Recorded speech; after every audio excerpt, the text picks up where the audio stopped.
To back up your Snapchat deleted message on your iPhone, go to your Snapchat app, tap on your profile photo, and go to your settings.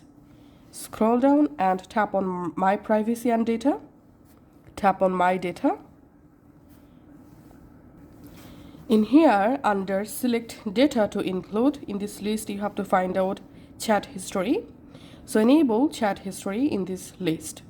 Then scroll down all the way to the bottom and tap on Next. And date range, select here all time.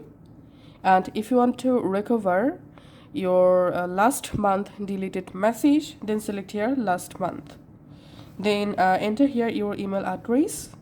So in this email address, you'll get email when your file is ready to download. Then tap on submit, and we can see the request successfully submitted and Snapchat is creating a copy of files. This process can take a long time, possibly hours or days to complete. You'll receive an email when your export is done, or you can just come to this page again, then tap on See Exports, and here you'll find the available download. Just tap on download and export the zip file in your iPhone. Then open the file and you'll be able to access all of your deleted Snapchat messages. Thanks for watching.